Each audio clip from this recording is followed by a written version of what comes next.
Hello दोस्तों, चलिए देखते हैं दक्षिण भारत के प्रमुख राजवंश। ये जो चैप्टर है प्राचीन इतिहास लुसेंट का जो चैप्टर है चैप्टर नंबर 25 है। ये चैप्टर अपने में बहुत ही इंपॉर्टेंट है। ये इससे ज़्यादा क्वेश्चन पूछता नहीं है, लेकिन एक पढ़ने के थ्रू से आपको देखना पड़ेगा, ठीक है। लेकिन पूछता है तो ठीक है। दक्षिण भारत के प्रमुख राजवंश, दक्षिण भारत के जो प्रमुख राजवंश थे उसके बारे में देखेंगे। दक्षिण भारत का अगर बात आता है तो सबसे पहले कौन आता है? पल्लव वंश। कौन आता है? पल्लव वंश। और दक्षिण भारत का अगर कहा जाए तो सबसे पहले कौन सा राज भर के आता है? पल्लव राजवंश। कौन? पल्लव वंश। पल्लव वंश का संस्थापक सिंह विष्णु, जो कि सिंह विष्णु था। कब सिंह विष्णु कब किया था? पल्लव वंश का संस्थापक 575 से 600 ईस्वी में किया था। यानी पल्लव वंश का संस्थापक कौन था? सिंह विष्णु। कब किया था? 575 से 600 ईस्वी के बीच में किया था। इसकी जो राजधानी थी कांची थी। जो सिंह विष्णु अपनी राजधानी कहाँ बना था? कांची, जो कि तमिलनाडु में कांचीपुरम में स्थित है, ठीक है। अब जो सिंह विष्णु है वैष्णव धर्म का अनुयायी था। सिंह विष्णु किसका अनुयायी था? वैष्णव धर्म का अनुयायी था, ठीक है।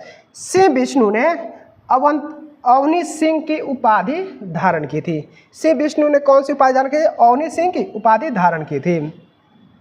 सिंह विष्णु ने मामलापुरम में आदि वराह मंदिर का निर्माण करवाया था। जो सिंह विष्णु ने मामलापुरम में आदि वराह मंदिर का निर्माण करवाया। किराता अर्जुनियम के लेखक भारवी सिंह विष्णु के दरबार में रहते थे। जो किराता अर्जुनियम के जो लेखक थे कौन? भारवी। किराता अर्जुनियम के लेखक कौन थे? भारवी सिंह विष्णु के दरबार में रहते थे। ये बहुत बार पूछा हुआ क्वेश्चन है। यानी भारवी के लेखक कौन है? किराता अर्जुनियम। कौन है? किरात अर्जुनियम, ठीक है। जो कि किसके दरबार में रहते थे? शिव विष्णु के दरबार में रहते थे। पल्लव वंश के प्रमुख शासक हुए। देखते हैं पल्लव वंश के कौन कौन शासक हुए। जैसे महेंद्र वर्मन प्रथम, नरसिंह वर्मन प्रथम, महेंद्र वर्मन द्वितीय, परमेश्वर वर्मन प्रथम, नरसिंह वर्मन द्वितीय, ठीक है। और नंदी वर्मन द्वितीय हुआ, जो कि अंतम हुआ, जो कि 730 से 800 ईस्वी तक चला, ठीक है।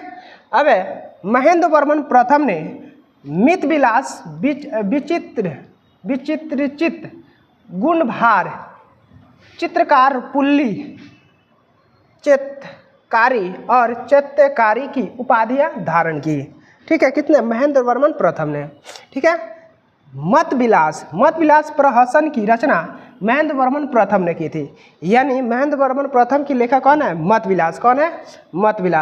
मत विलास प्रहसन की रचना किसने की थी? महेंद्र वर्मन प्रथम ने। महेंद्र वर्मन शुरू में जैन मतावलंबी था।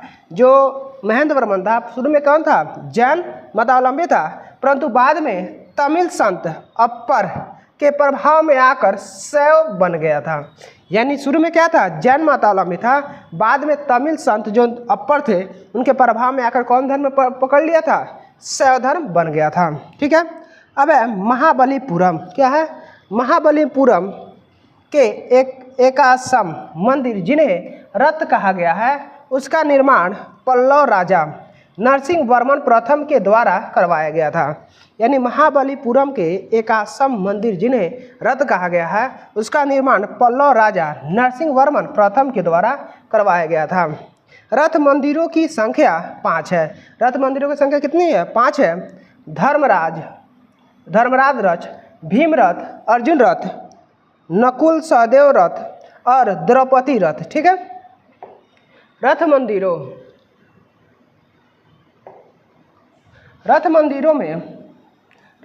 में सबसे छोटा द्रौपदी रथ है। यानी रथ मंदिरों में सबसे छोटा रथ कौन सा था? किसका था?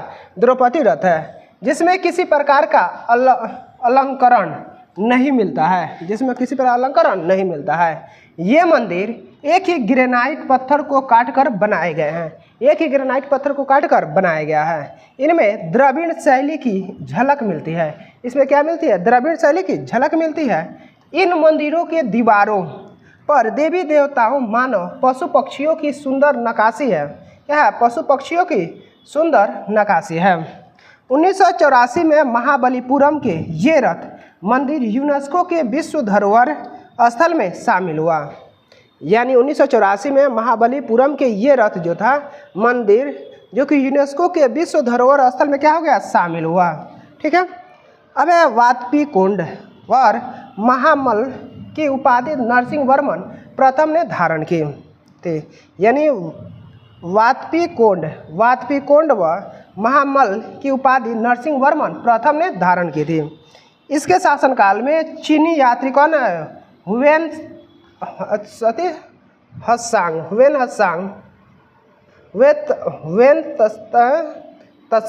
त्सांग कांची आया था। हुएन त्सांग कहाँ आया था, कांची आया था। ठीक है।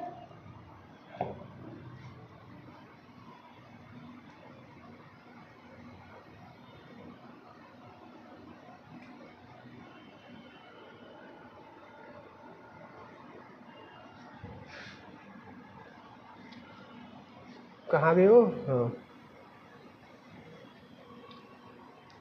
ठीक है। अब है आया था, बहुत ज़्यादा जूम हो गया।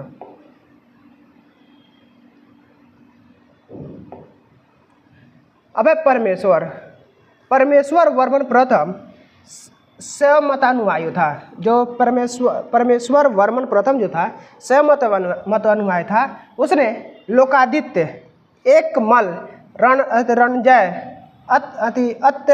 अत्यंत काम, उग्रदंड, गुण भाजन आदि की उपाधियां ग्रहण की थी। इसने मामलपुरम में गणेश मंदिर का निर्माण करवाया था। गणेश मंदिर का था, निर्माण करवाया था। परमेश्वर वर्मन प्रथम विद्या प्रेमी था। जो परमेश्वर वर्मन जो था विद्या प्रेमी था और उसने विद्या विनीत की उपाधि धारण की थी और उसने क्या था, विद्या विनीत की उपाधि भी ली थी। अब अरबों के आक्रमण के समय पल्लव का शासक नरसिंह वर्मन द्वितीय था। यानी अरबों के आक्रमण के समय पल्लव का जो शासक था कौन सा, नरसिंह वर्मन द्वितीय था। उसने राजाओं में सिंह, आगम प्रिय, शास्त्रों का प्रेमी और शंकर भक्त, शिव का उपासक की उपाधि धारण की। अब उसने कांची के कैलाशनाथ मंदिर का निर्माण करवाया, जिसे राज सिद्धेश्वर मंदिर भी कहा जाता है। इसी मंदिर के निर्माण से द्रविड़ स्थापत्य कला की शुरुआत हुई। महाबलीपुरम में शोर मंदिर का निर्माण भी नरसिंह वर्मन द्वितीय ने किया। ठीक है। अब कांची के कैलाशनाथ मंदिर में पल्लव राजाओं और रानियों को आदमक तस्वीरें लगी है। अब नोट में है, एलोरा की गुफा संख्या 16 को कैलाशनाथ मंदिर के बाईं दीवार पर 8वीं शताब्दी में बनाई गई आकृति में रावण को कैलाश पर्वत हिलाते हुए दिखाया गया है, जिस पर शिव एवं पार्वती के साथ विराजमान है। क्या है, पार्वती लोगों के साथ क्या है, विराजमान है। ठीक है, आगे देखते हैं।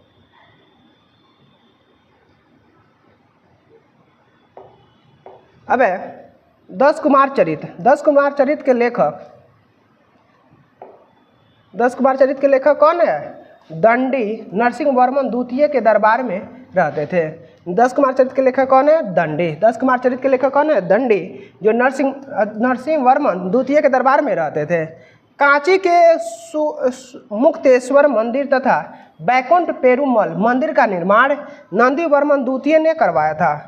प्रसिद्ध वैष्णव संत तिरुमंडई आलवर नंदी वर्मन द्वितीय के शासन समकालीन थे। यानी जो थे नंदी वर्मन द्वितीय के समकालीन थे। नंदी वर्मन तृतीय शैव मतानुयायी था। नंदी वर्मन तृतीय जो था शैव मतानुयायी था। उसकी राज्यसभा में तमिल भाषा का प्रसिद्ध कवि संत पेरुदेवनार निवास करता था, जिसने भारत वेनवा नामक ग्रंथ की रचना की है। ठीक है। पल्लव वंश का अंतिम शासक कौन हुआ, कंप वर्मा था। यानी पल्लव वंश का अंतिम शासक कौन था, कंप वर्मा था, जो कि 948 से 980 ईस्वी तक रहा। कब से 948 से 980 ईस्वी तक रहा। नोट में है, पल्लव काल में कवि भारवी की लोकप्रिय रचना कौन है? किराता अर्जुनीय थी। यानी पल्लव काल में कवि भारवी की लोकप्रिय रचना कौन थी? किराता अर्जुनियम थी। कौन थी? किराता अर्जुनियम। अब आते हैं चोल के बारे में। किसके बारे में? चोल। जब वो समाप्त होता है पल्लव तो कौन आता है? चोल। 9वीं शताब्दी में चोल वंश पल्लवों के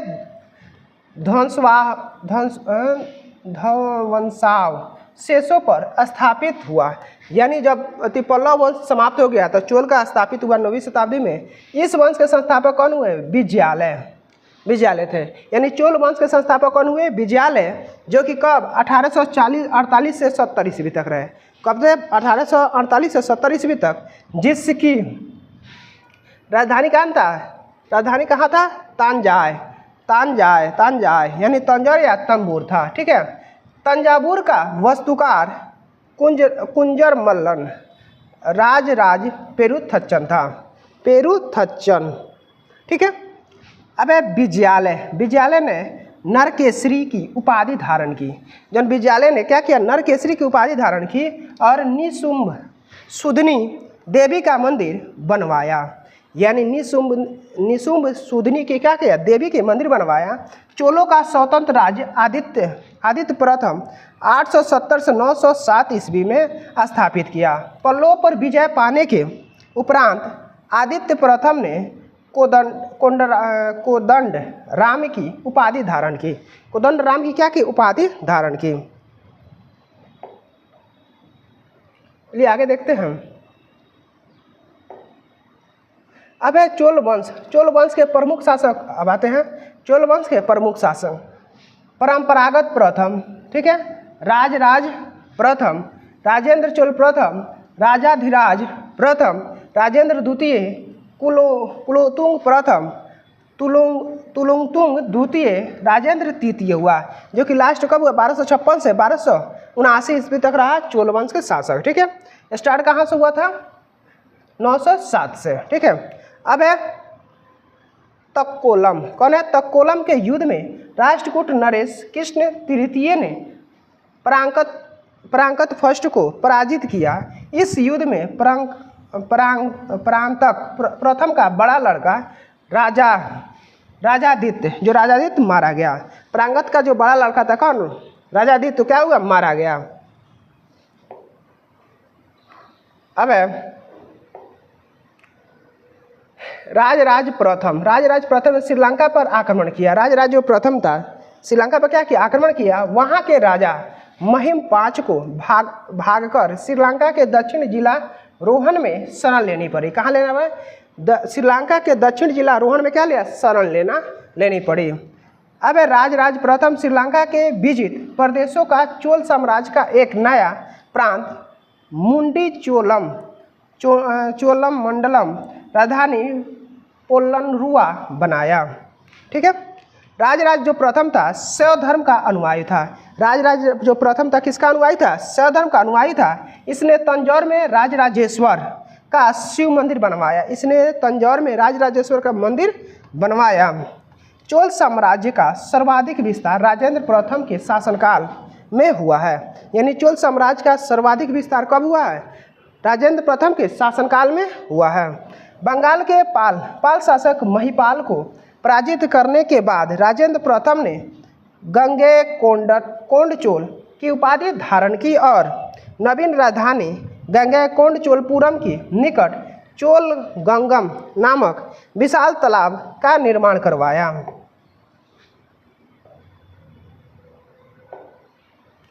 अब है 11वीं शताब्दी के आरंभ में राजेंद्र प्रथम ने अपनी राजधानी में शिव मंदिर का निर्माण करवाया था। यानी जो राजेंद्र प्रथम था अपनी राजधानी में क्या कराया? शिव मंदिर का निर्माण करवाया। इस मंदिर में उसने पराजित शासकों से जब्त की गई उत्कृष्ट प्रतिमाओं से भर दिया था। यानी जो भी पराजित किया था उस राजाओं से उसमें क्या कर दिया? भर दिया था। जिसमें सम्मिलित थी चालुक्यों से प्राप्त एक सूर्य पीठिका, एक गणेश मूर्ति तथा दुर्गा की कई मूर्तियाँ, पूर्वी चालुक्य से प्राप्त एक नंदी की मूर्ति, कलिंग से प्राप्त भैरव एवं भैरवी की एक प्रतिमा तथा बंगाल का पाल से प्राप्त काली की मूर्ति, ठीक है। यानी क्या किया था, ये राजेंद्र प्रथम ने अपने एक शिव का मंदिर बनवाया था, उसमें जितने भी सारे राज्यों से मूर्तियाँ जीता था, विजित किया था, उसे क्या करता, उसी में क्या कर मतलब रखते जाता था, ठीक है। वही करता था कौन, राजेंद्र प्रथम। अब आते हैं कुछ यहाँ पे पॉइंट है, उसको देख लेते हैं। चोल काल में भूमि के प्रकार, चोल काल में भूमि के प्रकार, चोल काल में भूमि के प्रकार। बेलन बगई जो कि गैर ब्राह्मण किसान स्वामी की भूमि, गैर ब्राह्मण किसान स्वामी की भूमि था। ब्रह्मदेव यानी ब्राह्मणों को उपहार में दी गई भूमि होती थी, ब्रह्मदेव जो होता था ब्राह्मणों को दी गई उपहार में भूमि होती थी। अब है सालासांग जो किसी विद्यालय के रख रखाव की भूमि है। देववादन या तिरुमक्कली जो मंदिर को उपहार में दी गई भूमि होती है। यह है, आप देख लीजिएगा, जैन स्तंभों को दान में दी गई भूमि होती है। नोट में है गजनी का मुल्तान महमूद राजेंद्र प्रथम का समकालीन था। जो गजनी का सुल्तान जो था महमूद राजेंद्र प्रथम का समकालीन था। राजेंद्र द्वितीय ने प्रकेशरी की एवं वीर राजेंद्र ने राजकेसरी की उपाधि धारण की। चोल वंश का अंतिम राजा राजेंद्र तृतीय हुआ, यानी चोल राजवंश का अंतिम शासक कौन हुआ, राजेंद्र तृतीय था। चोल वंश का अंतिम शासक कौन हुआ, राजेंद्र तृतीय हुआ।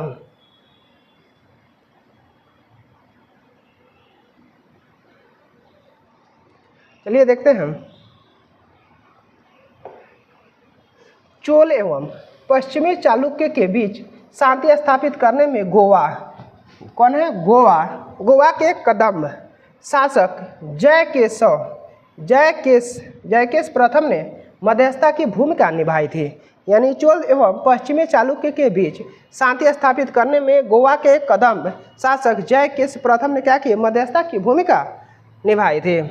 अब है तमिल साहित्य के त्रिरत्न कवि, यानी तमिल साहित्य के त्रिरत्न कवि है कंबन कौन है, दूसरा हो गया आपको उदम कुंटन, तीसरा हो गया पुगलेंदी,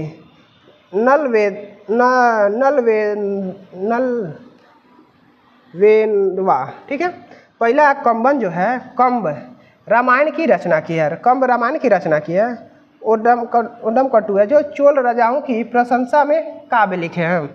अब है पुलकेंदी जो है, ये पुलकेंदी नलवेलवा जो है, इनकी रचना है कि यह ग्रंथ की नैतिक शिक्षा, सदाचार और जीवन के आदर्शों पर आधारित है, ठीक है।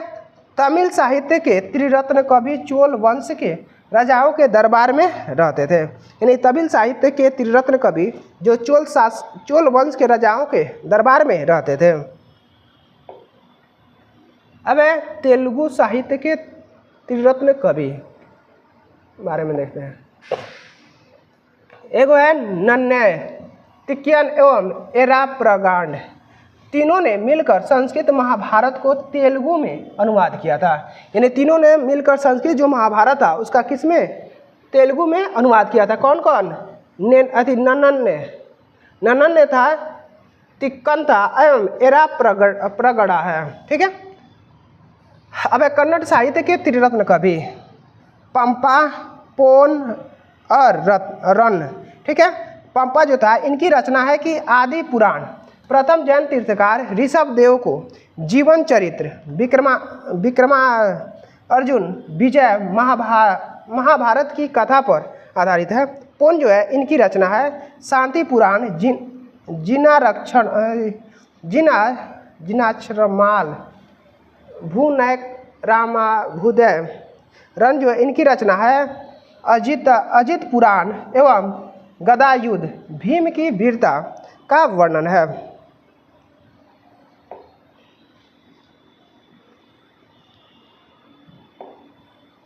अब है पंपा, पोन एवं रन तीनों जैन कवि थे। ये तीनों मुख्य रूप से पश्चिमी चालुक्य राजवंश के दरबार में रहते थे। विशेष रूप से महाकवि पंप राजा अरि सिंह द्वितीय 941 ईस्वी में दरबारी कवि थे। अब विक्रम चोल अभाव एवं अकाल से ग्रस्त गरीब जनता से राजस्व वसूल कर चिदम्बरम मंदिर का विस्तार करवा रहा था। अब कलोतुंग द्वितीय ने चिदम्बरम मंदिर में स्थित गोविंद राज विष्णु की मूर्ति को समुद्र में फेंकवा दिया। कालांतर में वैष्णव आचार्य रामानुजाचार्य ने उक्त मूर्ति का पुनरुद्धार किया और उसे तिरुपति के मंदिर में प्राण प्रतिष्ठान किया है।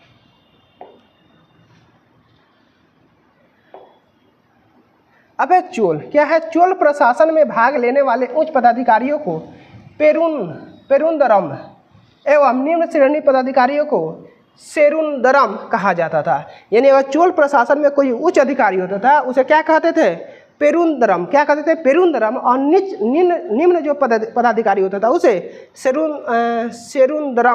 सेरुंदरन कहा जाता था। लेखों में राजा को परामर्श देने वाले कुछ उच्चाधिकारियों के समूह को उड़नकुट्टम कहा गया है, जिसका अर्थ है सदा राजा के पास रहने वाला अधिकारी। सदा राजा के पास रहने वाला अधिकारी सम्राट के निकट संपर्क में अधिकारियों का एक संगठित विभाग था, जिसे औले क्या कहते थे? औले कहते थे। संपूर्ण चोल साम्राज्य 6 मंडलों में प्रांतों में विभक्त था। जो संपूर्ण चोल साम्राज्य था 6 मंडलों प्रांतों में क्या था? विभक्त था। मंडलम कोट्टम नाडु में एवं नाडु कई कुरमों में विभक्त था। नाडु की स्थानीय सभा को नाटुर एवं नगर की स्थानीय सभा को नगरतार कहा जाता था।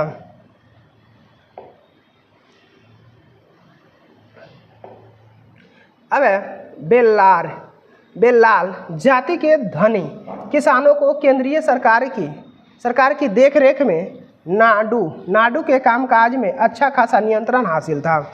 यानी बेल्लार जाति के धनी जो किसानों को केंद्रीय सरकार की देखरेख में क्या था? नाडु के कामकाजों में अच्छा खासा नियंत्रण हासिल था। उसने कई धनी भूस्वामियों को चोल राजाओं के सम्मान के रूप में मुवेदेवलम यानी 3 राजाओं का अपनी सेवाएं प्रदान करने वाला वेलन या किसान अरियार प्रधान जैसी उपाधियां दी। उन्हें केंद्र में महत्वपूर्ण राजकीय पद सौंपे हैं। ठीक है।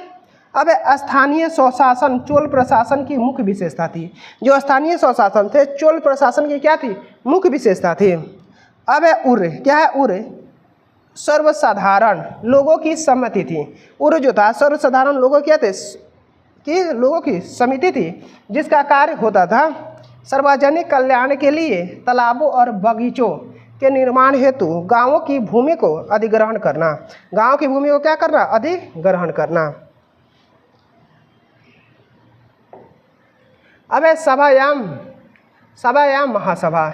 यह मूलतः अग्रहारों और ब्राह्मण बस्तियों की सभा थी। यह अग्रहारों और ब्राह्मण बस्तियों क्या थी? सभा थी। ठीक है। जिसके सदस्यों को पेरुमक्कल कहा जाता था। जिस सदस्यों का पेरुमक्कल कहा जाता था। यह सभा वरियम नाम की समितियों के द्वारा अपने कार्य को संचालित करती थी। सभा की बैठक गांव में मंदिर के निकट वृक्ष के नीचे या तालाब के किनारे होती थी। ठीक है। व्यापारियों की जो सभा थी नगरम कहते थे। व्यापारियों की सभा क्या? नगरम कहते थे। चोल काल में भूमि कर उपज का 1/3 भाग हुआ करता था। यानी चोल काल में जो भूमि कर उपज होता था 1/3 भाग हुआ करता था। गांव में कार्य समिति की सदस्यता के लिए जो वेतन भोगी कर्मचारियों रखे जाते थे उन्हें मध्यस्थ कहते थे। यानी गांव में जो कार्य समिति के जो सदस्य के लिए जो वेतन भोगी कर्मचारी रखे जाते थे उन्हें क्या कहते? मध्यस्थ कहते थे। क्या कहते थे? मध्यस्थ कहते थे।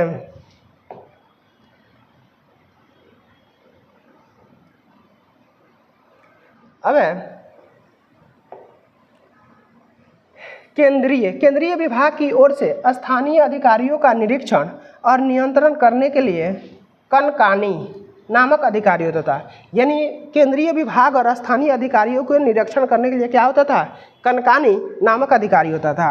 अब उत्तर मेरूर अभिलेख के अनुसार सभा की सदस्यता।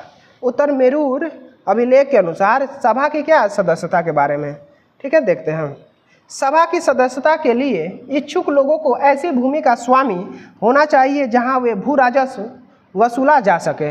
यानी सभा की सदस्यता के लिए इच्छुक लोगों को, अगर सभा के जो सदस्य हैं अगर इच्छुक लोग हैं तो ऐसी भूमि का स्वामी होना चाहिए जहां क्या भू राजस्व वसूला जा सके। उनके पास अपना घर होना चाहिए। उनके पास क्या होना चाहिए? अपना निजी घर होना चाहिए। उनकी उम्र क्या होना चाहिए? 35 से 70 के बीच होनी चाहिए। उनकी जो उम्र है 35 से 70 के बीच होनी चाहिए। उन्हें वेदों का ज्ञान होना चाहिए। उन्हें क्या होना चाहिए? वेदों का ज्ञान होना चाहिए। उन्हें प्रशासनिक मामले की अच्छी जानकारी होनी चाहिए। उन्हें क्या होना चाहिए? प्रशासनिक विभाग की अच्छी जानकारी होनी चाहिए। छठा है, यदि कोई पिछले 3 सालों में किसी समिति का सदस्य रहा हो तो वह किसी और समिति का सदस्य नहीं बन सकता है। यदि वह पिछले साल 3 साल किसी समिति का सदस्य है तो वह फिर किसी समिति का सदस्य नहीं बन सकता है। जिसने अपने या अपने संबंधियों को खाते जमा नहीं कराएं वह चुनाव नहीं लड़ सकता। जिसने अपने या अपने संबंधियों के खाते जमा नहीं कराएं वो चुनाव नहीं लड़ सकता था। ठीक है, अब आगे देखते हैं। ब्राह्मणों को दी गई करमुक्त भूमि को चतुर्वेदी मंगलम एवं दान दी गई भूमि को ब्रह्मदेह कहलाती थी। यानी ब्राह्मणों को दी गई करमुक्त भूमि को चतुर्वेदी मंगलम एवं दान दी गई भूमि को ब्रह्मदेह कहलाती थी। अब चोल सेना का सबसे संगठित अंग था। जो चोल सेना का सबसे संगठित अंग था पदाती सेना। कौन था? पदाती सेना। चोल काल में कलजू सोने के सिक्के थे। चोल काल में क्या था? कलजू सोने के सिक्के थे। तमिल कवियों में जैनगोदर प्रसिद्ध कवि थे जो कुलोतुंग प्रथम का राजकवि था। जो कुलोतुंग प्रथम का क्या था? राजकवि था।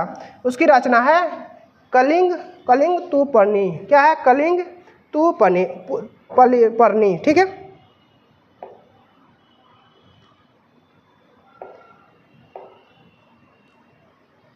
अब कंबन ने तमिल रामायण इरामावतारम की रचना की।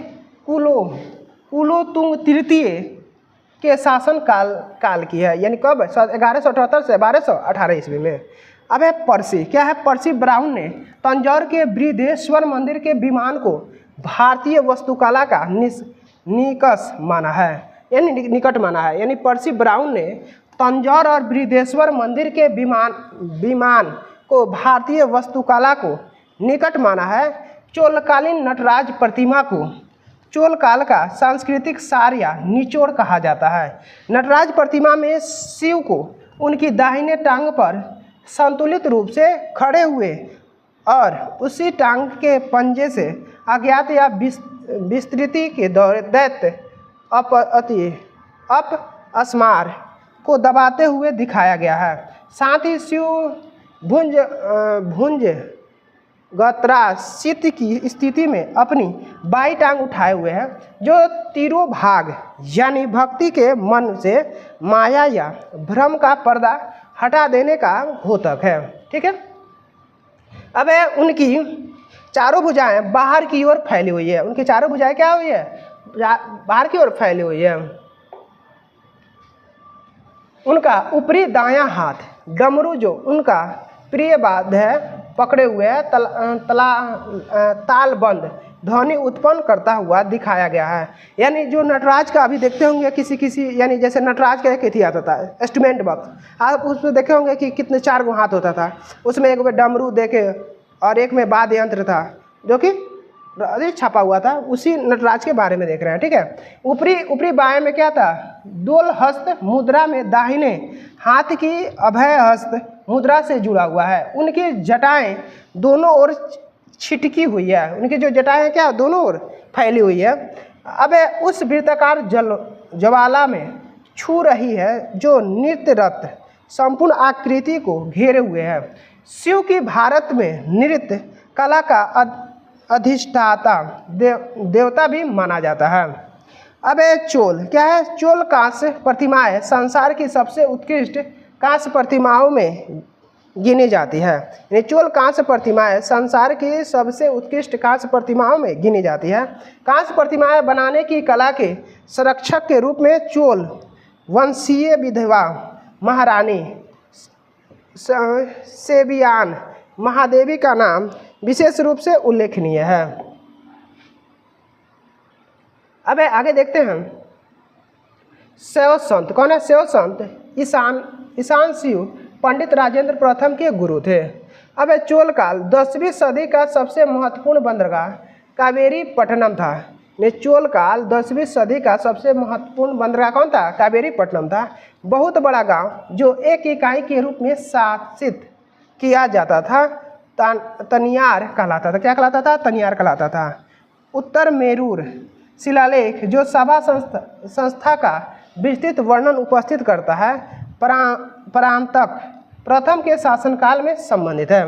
अब चोलों की राजधानी कालक्रम के अनुसार थी उरैयूर, तंजौर, गंगैकोंड, चोलपुरम एवं कांची है। चोल काल में सड़कों की देखभाल बगान समिति करती थी। यानी चोल काल में सड़कों की देखरेख कौन करते? बगान समिति करते थे। ठीक है। अब चोल काल में आम वस्तुओं को आदान प्रदान का आधार धन था। यानी चोल काल में आम वस्तुओं का आदान प्रदान क्या था? धन था। ठीक है। चोल काल में विशाल व्यापारी समूह निम्न थे, जैसे बलंजियार, नानादेशी एवं मणिग्रामम।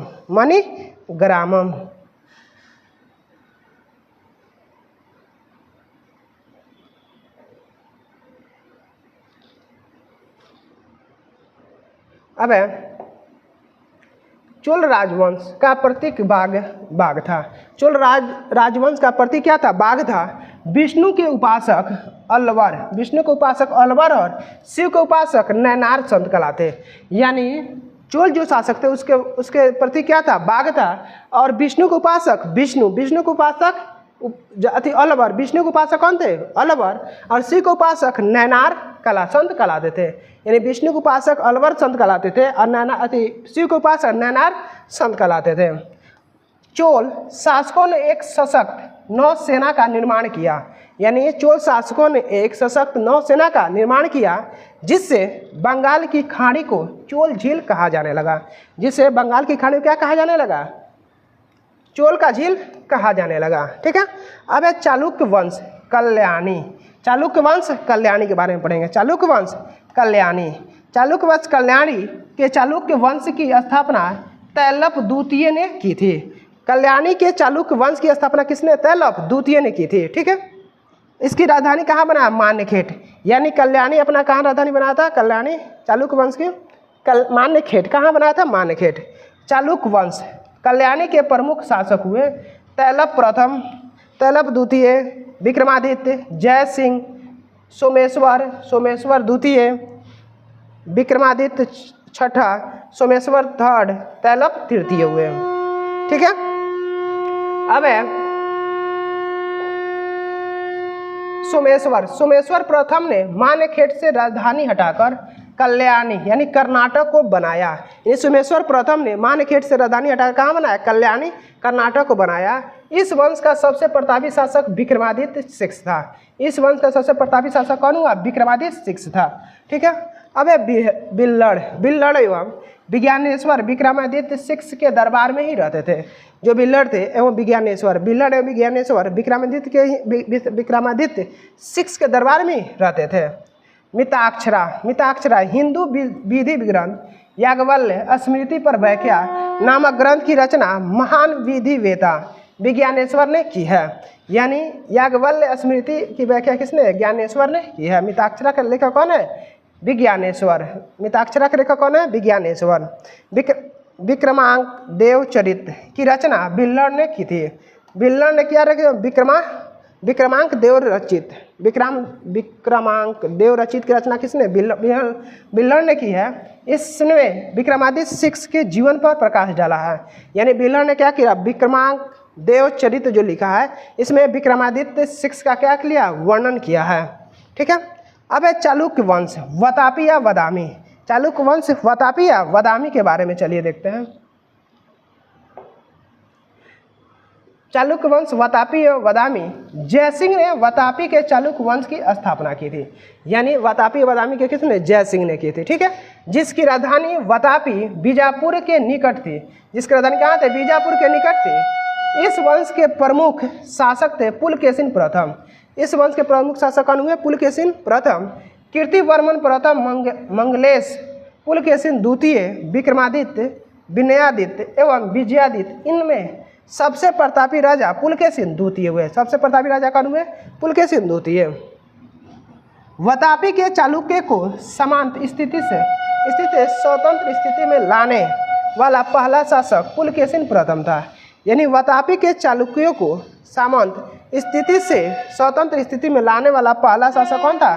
पुलकेशिन प्रथम था। इसलिए इसे भी चालुक्य राजवंश वातापी का संस्थापक कहा जाता है। इसलिए इसे चालुक्य राजवंश वातापी का संस्थापक कहा जाता था। 543 से 44 में उसने वातापी के निकटवर्ती पहाड़ी को किलेबंदी करके दुर्ग का रूप दिया तथा अश्वमेध यज्ञ करके अपनी स्वतंत्रता की घोषणा की। अपनी स्वतंत्रता क्या की? घोषणा की। वातापी का निर्माणकर्ता कीर्तिवर्मन प्रथम। वातापी का निर्माणकर्ता कौन हुआ? कीर्तिवर्मन को माना जाता है। वातापी का निर्माणकर्ता किस में? कीर्तिवर्मन को माना जाता है।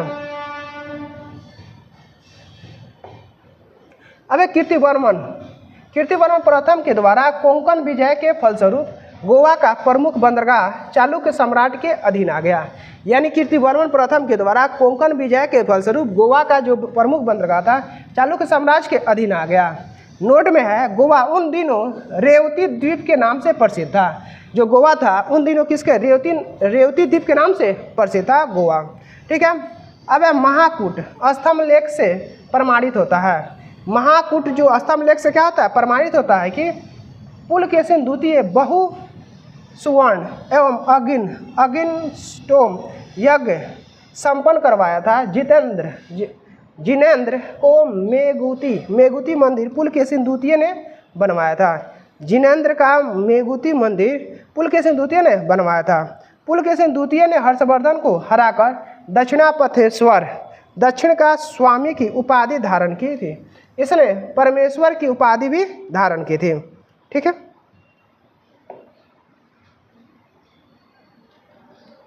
अब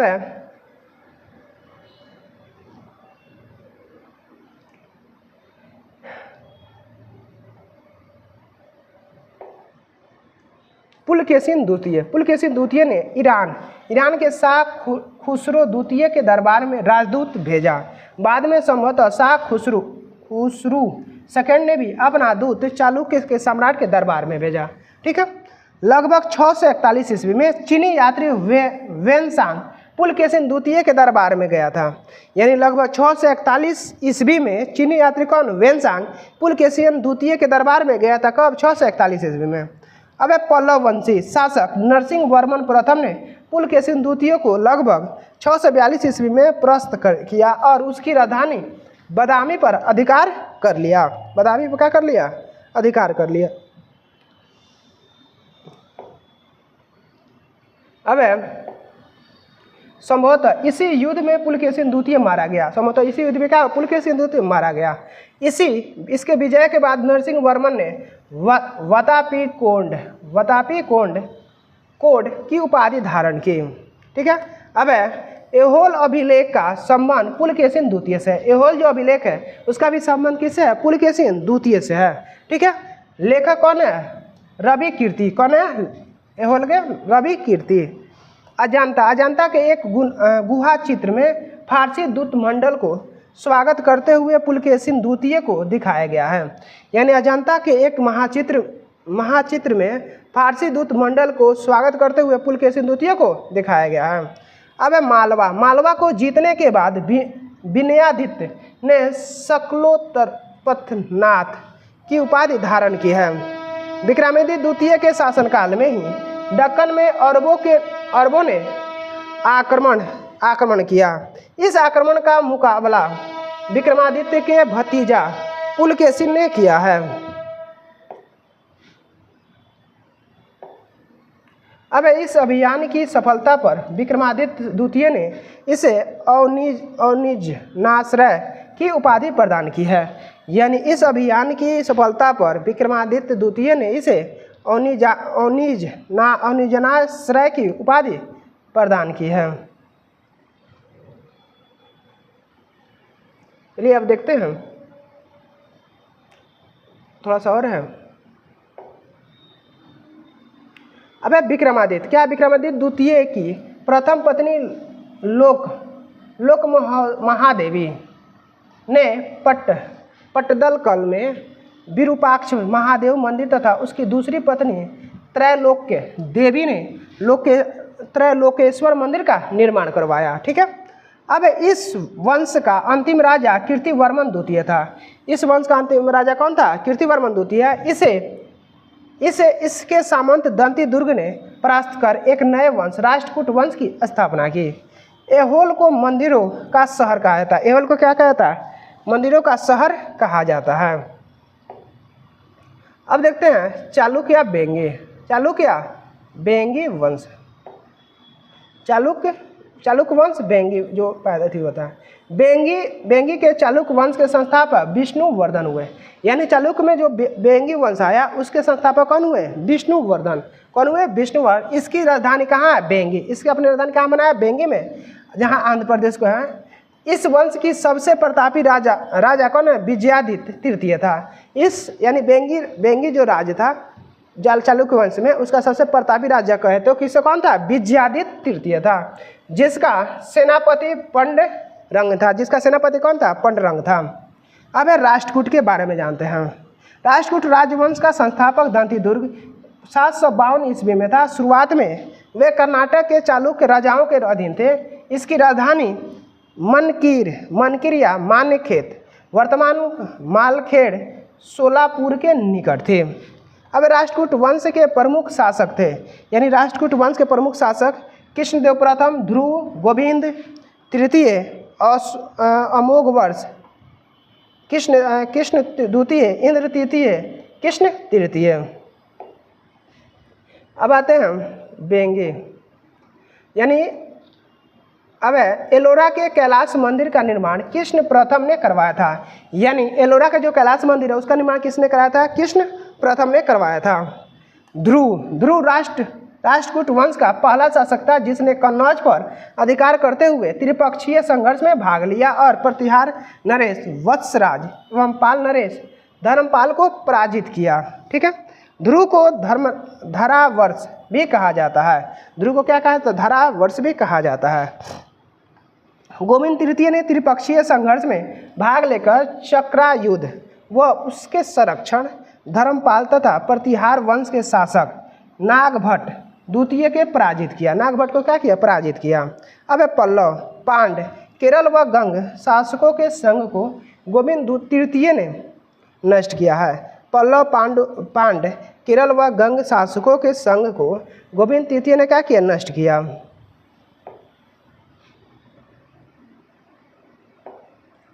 अब अमोघ वर्ष। क्या है? अमोघ वर्ष जैन धर्म का अनुयायी था। अमोघ वर्ष जो था जैन धर्म का अनुयायी था। इसने कन्नड़ में कविराज मार्ग की रचना की। आदि पुराण व मिष्टल क्षण महापुराण के रचनाकार, जिसने गणितासार संग्रह के लेखक महावीराचार्य एवं अमोघ वृत्ति के लेखक सक्तायना अमोघ वर्ष के दरबार में रहते थे। अमोघ वर्ष ने तुंगभद्र नदी में जल समाधि लेकर अपने जीवन का अंत किया। ठीक है। अब इंद्र तृतीय के शासनकाल में अरब निवासी अलम सूदी भारत आया। इसने तत्कालीन राष्ट्रकूट शासकों को भारत का सर्वश्रेष्ठ शासक कहा है। अब राष्ट्रकूट वंश का अंतिम महान शासक कृष्ण तृतीय था। इसी के दरबार में कन्नड़ भाषा में कवि पोन रहते थे, जिन्हें शांति पुराण की रचना की है। ठीक है।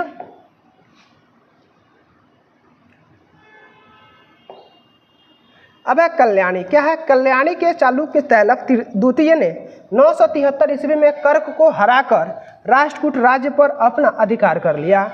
कल्याणी के चालुक्य वंश की नींव डाली।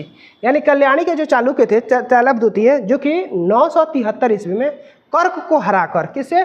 कर्क को हराकर राष्ट्रकूट राज्य पर अपना अधिकार, राष्ट्रकूट राज्य पर क्या किया? अपना अधिकार कर लिया और कल्याणी के चालुक्य वंश की नींव डाली। यार क्या किया? कल्याणी के चालुक्य पर वंश की नींव डाली। अब एलोरा एवं एलिफेंटा महाराष्ट्र गुहा मंदिर का निर्माण राष्ट्रकूटों के समय ही हुआ। एलोरा में 34 शैलाकृति गुफाएं हैं। इसमें 1 से 12 तक बौद्ध, 13 से 29 तक हिंदुओं एवं 30 से 34 तक के जैनों की गुफाएं हैं। बौद्ध गुफाओं में सबसे प्रसिद्ध विश्वकर्मा गुफा है, संख्या 10 है। इसमें एक चैत्य है, वहाँ पर 2 मंजिला और 3 मंजिला गुफाएं भी है। कितना है? वहाँ पर 2 और 3 मंजिला गुफाएं भी है, जिन्हें 2 थल तथा 3 थल नाम दिया गया है। अब एलोरा की गुफा 15 में विष्णु को नरसिंह तथा पुरुष सिंह के रूप में दिखलाया गया है।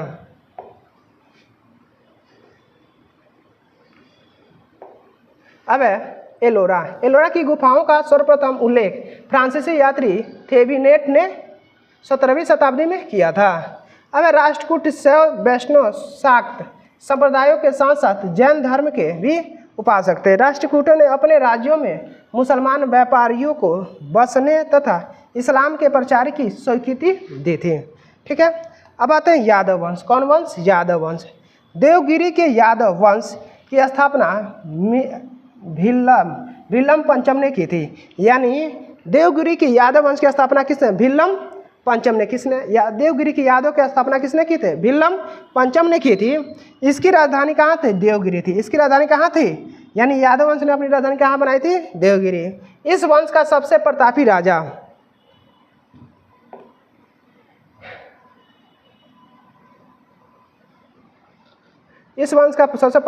कौन हुआ? सिंधन। कौन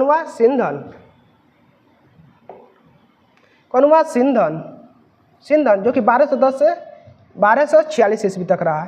इस वंश का अंतिम स्वतंत्र शासक रामचंद्र रहा। यानी यादव वंश का अंतिम स्वतंत्र शासक कौन हुआ? रामचंद्र था, जिसने अलाउद्दीन के सेनापति मालिक काफूर के सामने आत्मसमर्पण कर दिया। मालिक काफूर का क्या कर दिया? आत्मसमर्पण कर दिया। अब संगीत शास्त्री सारंगदेव राजा सिंधन के दरबारी थे। संगीत शास्त्री सारंगदेव राजा सिंधव के दरबारी थे, जिन्होंने संगीत रत्नाकर नामक ग्रंथ की रचना की है। अब होयसल वंश के बारे में जानते हैं। कौन वंश? होयसल वंश। होयसल कल्याण के चालुक्यों के सामंत थे। होयसल जो थे कल्याण के चालुक्य के सामंत थे। होयसल राजवंश की स्थापना विष्णुवर्धन ने की थी। यानी होयसल वंश की स्थापना किसने की थी? विष्णुवर्धन ने 1108 से 1152 ईस्वी में। 1108 में किया था किसने? विष्णुवर्धन में, और 1152 तक चला था। ठीक है, ये होयसल राजवंश के सबसे महान राजा थे। यह होयसल के क्या थे? सबसे महान राजा हुए। होयसल वंश यादव वंश की एक शाखा थी। होयसल वंश जो है क्या है? यादव वंश की एक शाखा थी, एक टहनी थी, समझिए, जिसने कर्नाटक एवं तमिलनाडु के कुछ हिस्सों पर लगभग 317 वर्षों तक शासन किया। कितने वर्षों तक? 317 तक शासन किया।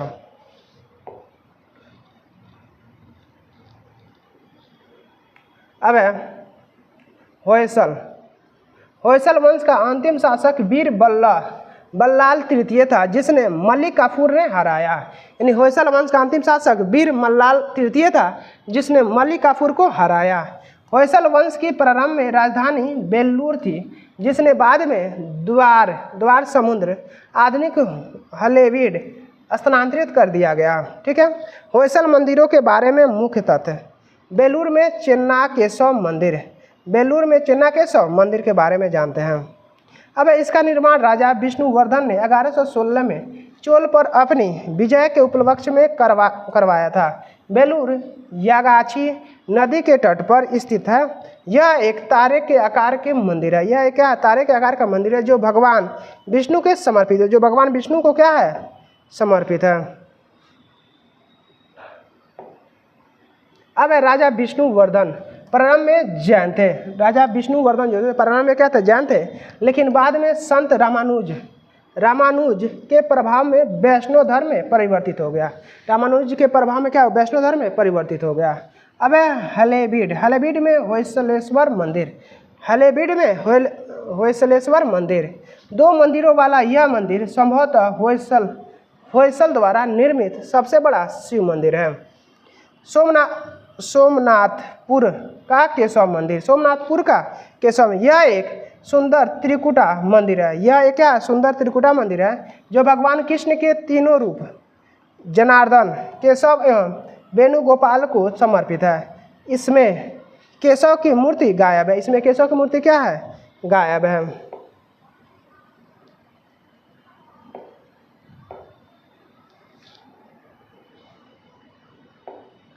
अब नोट में देखते हैं, ये तीनों होयसल मंदिर भारतीय पुरातत्व सर्वेक्षण के संरक्षित स्मारक है। कदम्ब वर्ष, कौन वर्ष? कदम्ब वंश। कदम्ब वंश, कदम्ब वंश की स्थापना मयूर शर्मन ने की थी। यानी कदम्ब वंश की स्थापना किसने की थी? मयूर शर्मन ने की थी 345 से 365 ईस्वी में। कब की थी? 345 ईस्वी में की थी कौन? मयूर शर्मन ने। और कब तक रहे? 365 तक रहे। ठीक है। अब कदम्ब वंश की राजधानी कहाँ? बनवासी था। यानी कदम्ब वंश की राजधानी कहाँ थी? बनवासी था। अब कुकुस्त वमा 425 से 450 ईस्वी कदम्ब वंश का सबसे प्रसिद्ध शासक था। इसने अपने साम्राज्य की सीमाओं को मलनाड, तटीय कर्नाटक और तमिलनाडु के कुछ हिस्सों तक फैला दिया। ठीक है। इसने अपनी राजधानी बनवासी से कोलार स्थानांतरित कर दी। इसने अपनी राजधानी जो था बनवासी से कोलार स्थानांतरित कर दी। अब कुकुस्त वर्मा के दरबारी कवि दूरबीनीत ने उसकी जीवन कुकुस्त चरित्र के नाम से लिखी है।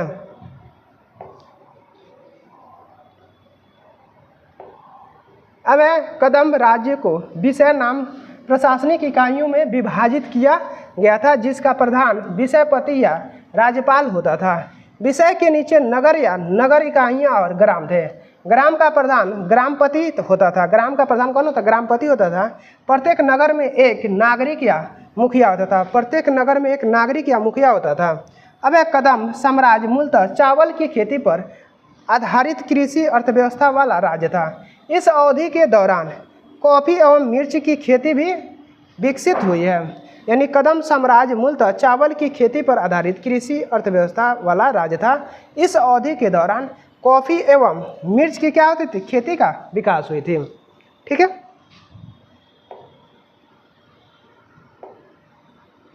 अब कदम्ब शासकों ने कन्नड़ और संस्कृत साहित्य दोनों के विकास के बढ़ावा दिया और उनके शासनकाल के दौरान कई विद्वान व लेखक प्राकृत, संस्कृत, प्रारंभिक कन्नड़ भाषाओं में रचनाएं रचने में सफल रहे। ठीक है। कदम्ब वंश ने हिंदू और जैन धर्म दोनों का संरक्षण किया। जो कदम्ब वंश था हिंदू और जैन दोनों का संरक्षण किया। कोलार सरण बेलगोला और हेलेबीड में प्रसिद्ध जैन मंदिर का कदम्ब वंश के शासनकाल के दौरान बनाए गए थे। यानी कोलार सरण बेलगोला और हेलेबीड में प्रसिद्ध जैन जो मंदिर बना है कदम्ब वंश के शासनकाल में बनाए गए हैं। ठीक है।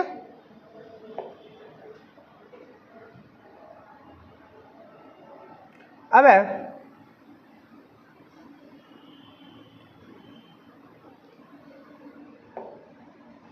कदम्ब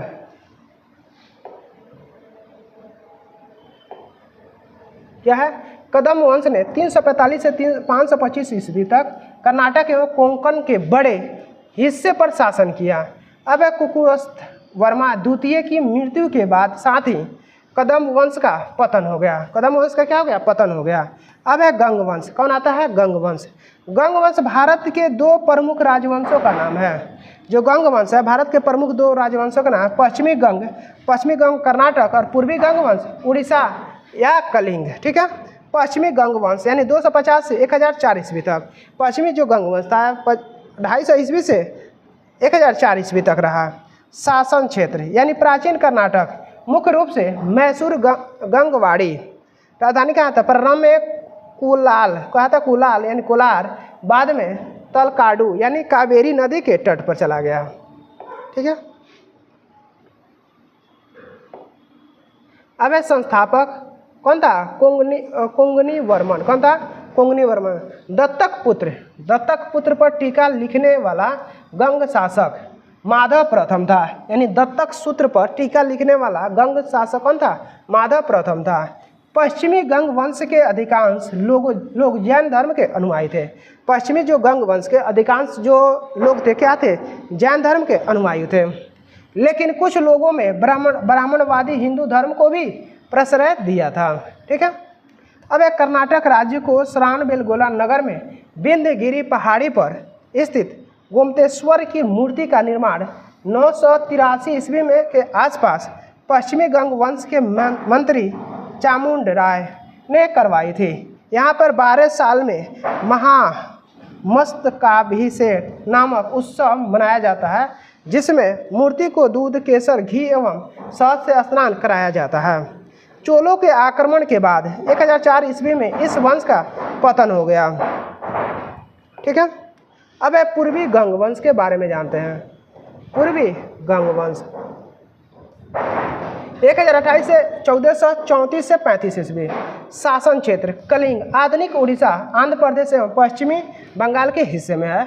ठीक है। कलिंग राजधानी जो थी कलिंग नगर, आधुनिक श्रीमुख लिंगम है। ठीक है।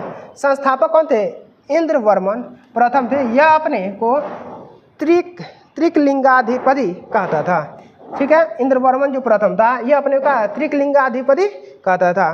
प्रसिद्ध कोंकण कोणार्क सूर्य मंदिर का निर्माण पूर्वी गंग वंश के शासन ने किया गया था। नहीं, कोणार्क का सूर्य मंदिर का निर्माण पूर्वी गंग वंश के शासकों ने किया। ठीक है। अब काकतीय वंश कौन आते हैं? काकतीय वंश। काकतीय वंश, जो काकतीय वंश का संस्थापक बीटा प्रथम था। काकतीय वंश का संस्थापक कौन था? बीटा प्रथम था, जिसने नालगोंडा हैदराबाद में एक छोटे से राज्य का गठन किया, जिसकी राजधानी अमकोंडन थी। इस वंश का सबसे शक्तिशाली शासक गणपति था। इस वंश का सबसे शक्तिशाली कौन था? गणपति था। यानी काकतीय वंश का सबसे प्रतापी शासक कौन था? गणपति। रुद्रमा देवी गणपति की बेटी थी। रुद्रमा देवी क्या थी? गणपति की बेटी थी, जिसने रुद्रदेव महाराज का नाम ग्रहण किया, जिसने 35 वर्ष तक शासन किया। जिसने कितने वर्ष तक? रुद्रमा देवी ने 35 वर्ष तक शासन किया। गणपति ने अपनी राजधानी वारांगल में स्थानांतरित कर ली। यानी गणपति ने अपनी राजधानी कहाँ? वारांगल में स्थापित कर ली। इस राजवंश का अंतिम शासक प्रताप रुद्र कौन हुआ? प्रताप रुद्र 1295 से 1323 ईस्वी तक रहा। ठीक है। कौन? काकतीय वंश। काकतीय वंश में रुद्रमा देवी जो थी, वो उस पर एक मूवी भी बना है, रुद्रमा, जाके आप देख सकते हैं। साउथ का मूवी है, अनुष्का शेट्टी का मूवी है। ठीक है। अब रायगज केसरी और दयागज केसरी काकतीय वंश की उपाधियां हैं। यानी रायगज केसरी और दयागज केसरी काकतीय वंश का क्या उपाधियां हैं? अब दयागज केसरी की उपाधि काकतीय राज प्रताप रुद्र को दी गई थी। ठीक है। प्रताप रुद्र को दी गई थी। अब रायगढ़ केसरी की उपाधि रुद्रमा देवी थी। यह उपाधि उन्हें अपने पिता से मिला था। यह उपाधियां सिक्कों पर अंकित होती थी। इतिहास का प्राचीन इतिहास में हम लोग चैप्टर नंबर 26 देखेंगे, सीमावर्ती राजवंशों का अभियुदय। हम लोग ने इसका पीछे जितने भी चैप्टर है हमने देख लिए हैं। अगर आपको देखना है तो प्लेलिस्ट में जाके देख सकते हैं। ठीक है। ये चैप्टर अपने में बहुत ही खास है।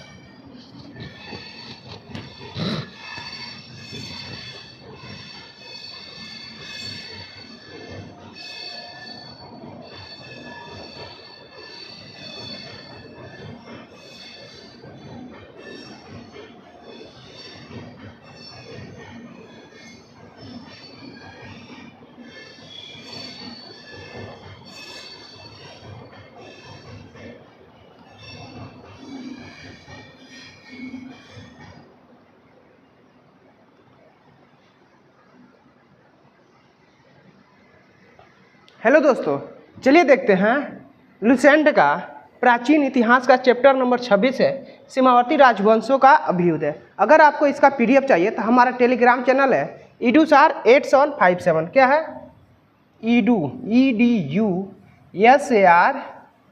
8757 पर आप क्या कर सकते हैं? इस पर जाकर टेलीग्राम पे आपका इसका पीडीएफ ले सकते हैं। ठीक है। न्यू बुक का है 2025 का। ठीक है। आज हम लोग देखेंगे सीमावर्ती राजवंशों का अभ्युदय। क्या है? सीमावर्ती राजवंशों का अभ्युदय। ठीक है। चलिए देखते हैं पाल वंश। कौन सा चैप्टर है? पाल वंश। पाल वंश का संस्थापक गोपाल, जो कि 750 ईस्वी तक था। यानी पाल वंश का संस्थापक कौन हुआ? गोपाल हुआ। पाल वंश का संस्थापक गोपाल, जो कि कब किया था इसका पाल वंश का संस्थापक? 750 ईस्वी में। कब किया था पाल वंश की स्थापना? 750 ईस्वी में गोपाल ने। इस वंश की राजधानी कहाँ थी? मुंगेर थी। यानी पाल वंश की राजधानी कहाँ थी? पाल वंश की स्थापना मुंगेर थी। पाल वंश की स्थापना कहाँ थी? पाल वंश की राजधानी कहाँ थी? मुंगेर। पाल शासक बौद्ध धर्म के, विशेषकर महायान परंपरा के अनुयायी थे। यानी पाल जो शासक थे बौद्ध धर्म के अनुयायी थे। किसके थे? बौद्ध धर्म के अनुयायी थे। कौन? पाल वंश के शासक। अब है गोपाल उदंतपुरी विश्वविद्यालय की स्थापना की थी। गोपाल ने ही किसका स्थापना की थी? उदंतपुरी विश्वविद्यालय की स्थापना की थी। अब है पाल वंश का सबसे महान शासक धर्मपाल था। यानी पाल वंश का सबसे महान शासक कौन हुआ? धर्मपाल था, जिसने विक्रमशिला, क्या है? विक्रमशिला विश्वविद्यालय की स्थापना की थी। जिसने क्या किया था? विक्रमशिला विश्वविद्यालय की स्थापना किया था। अब है कन्नौज के लिए त्रिपक्षीय संघर्ष पाल वंश, गुर्जर प्रतिहार वंश एवं राष्ट्रकूट वंश के बीच हुआ था। यानी कन्नौज के लिए त्रिपक्षीय संघर्ष पाल वंश, गुर्जर प्रतिहार वंश एवं राष्ट्रकूट वंश के बीच हुआ था। ठीक है। इसमें पाल वंश की ओर से सर्वप्रथम धर्मपाल शामिल हुआ। अगर कहा जाए तो इस वंश में जो था पाल वंश की ओर से कौन गया सर्वप्रथम? धर्मपाल गया था। कौन गया था? धर्मपाल। ठीक है। चलिए आगे देखते हैं।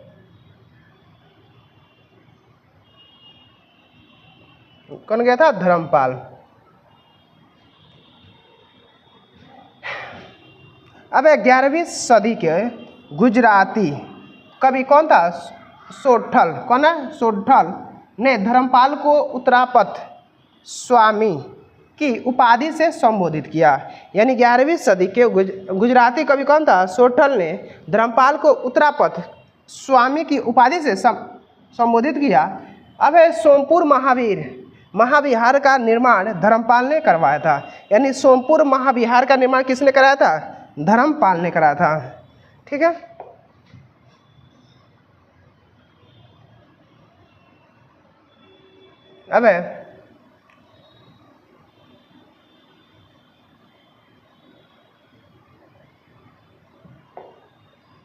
अब उदंतपुरी क्या है? उदंतपुरी बिहार में है। उदंतपुरी के प्रसिद्ध बौद्ध मठ का निर्माण देवपाल ने करवाया था। यानी उदंतपुरी जो था, उदंतपुरी का प्रसिद्ध जो बौद्ध मठ था, किसने बनवाया था? देवपाल ने किसका निर्माण करवाया था? किसने? देवपाल ने। अब जावा के शैलेंद्र वंशी शासक बालपुत्र देव के अनुरोध पर देवपाल ने उसे नालंदा में एक बौद्ध विहार बनाने के लिए 5 गांव दान में दिए। यानी जावा के शैलेंद्र वंशी शासक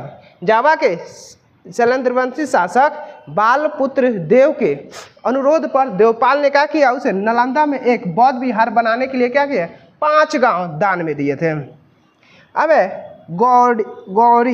गौंडी रीति नामक साहित्यिक विधा का विकास पाल शासकों के समय में हुआ था। यानी गौड़ी रीति नामक साहित्य विधा का विकास जो हुआ था पाल शासकों के समय में हुआ। ठीक है। अब देखते हैं सेन वंश। कौन वंश? सेन वंश। ठीक है। सेन वंश की स्थापना सामंत सेन ने 11वीं शताब्दी के अंत में राड में की थी। यानी सेन वंश का संस्थापक कौन हुआ? सामंत सेन। सेन वंश का संस्थापक सामंत सेन, जो कि 11वीं शताब्दी में अंत में राड में की थी। ठीक है। इसकी राजधानी यानी सेन वंश की कहाँ थी? नदिया, लखनऊ थी। यानी सेन वंश की राजधानी कहाँ थी? नदिया, जिसे बोलते हैं आज लखनऊ थी। ठीक है। सेन वंश के प्रमुख शासक विजय सेन, वल्लभ सेन एवं लक्ष्मण सेन था। कौन था? यानी सेन वंश का प्रमुख शासक विजय सेन, बल्लाल सेन और लक्ष्मण सेन थे। अब सेन वंश का प्रथम स्वतंत्र शासक विजय सेन था। यानी सेन वंश का प्रथम स्वतंत्र शासक कौन था? विजय सेन था, जो शैव धर्म का अनुयायी था। किसका अनुयायी था? शैव धर्म का अनुयायी था। अब दान सागर एवं अद्भुत सागर नामक ग्रंथ की रचना सेन शासक बल्लाल सेन ने की थी। यानी दान सागर एवं अद्भुत सागर नामक ग्रंथ की रचना सेन शासक बल्लाल सेन ने की थी अद्भुत सागर को लक्ष्मण सेन ने पूर्ण रूप दिया था। क्या दिया था? पूर्ण रूप दिया था।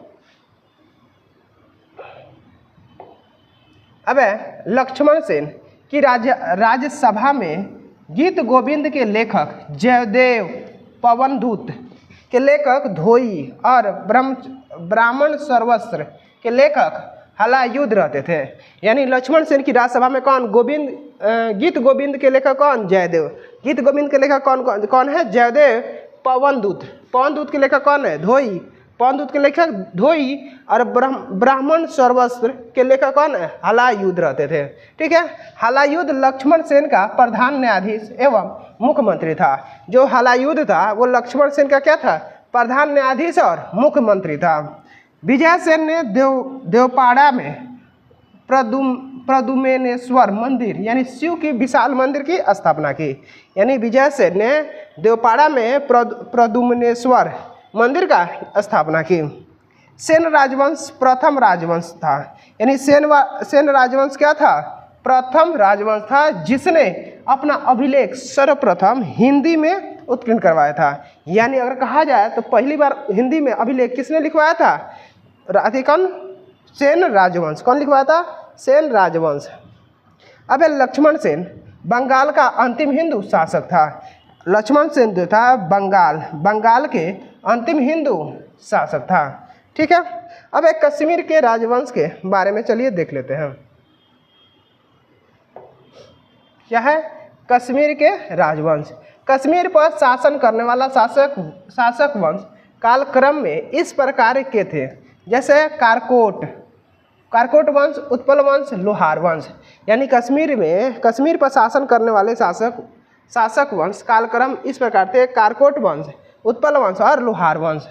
अब 627 ईस्वी में दुर्लभ वर्धन नामक व्यक्ति ने कश्मीर में कारकोट वंश हिंदू वंश की स्थापना की थी। वेनसांग ने उसके शासनकाल में कश्मीर की यात्रा की। यानी वेनसांग ने उसके शासनकाल में क्या की? यानी कश्मीर की यात्रा की। अब कारकोट वंश का सबसे शक्तिशाली राजा ललितादित्य मुक्तापीड़ था। यानी कारकोट वंश का सबसे शक्तिशाली राजा कौन था? ललितादित्य मुक्तापीड़ था। ठीक है। अब कश्मीर का मार्तंड मंदिर का निर्माण ललितादित्य, कौन है? ललितादित्य मुक्तापीड़ द्वारा करवाया गया था। मुक्तापीड़ द्वारा कराया गया था।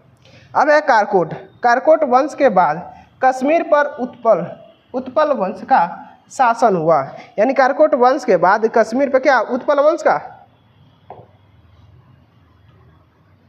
शासन हुआ।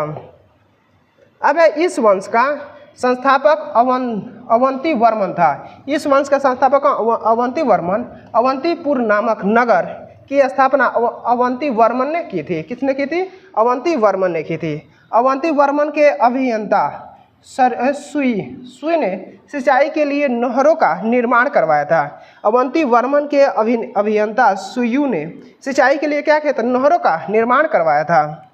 980 ईस्वी में उत्पल वंश की रानी दीजा एक महत्वाकांक्षी शासिका हुई। यानी 980 ईस्वी में उत्पल वंश की रानी कौन? दीजा एक महत्वाकांक्षी क्या हुई? शासिका हुई। उत्पल वंश के बाद कश्मीर पर लोहार वंश की शासन हुआ। यानी उत्पल वंश के बाद कौन सा शासन आया? लोहार वंश का शासन हुआ। अब लोहार वंश का संस्थापक कौन था? संग्राम राज था। लोहार वंश का संस्थापक कौन था? संग्राम राज था। संग्राम राज के बाद अनंत राजा हुआ। यानी संग्राम राज के बाद कौन हुआ? अनंत राजा हुआ। इसकी पत्नी सूर्यमती ने प्रशासन को सुधारने में उसकी सहायता की।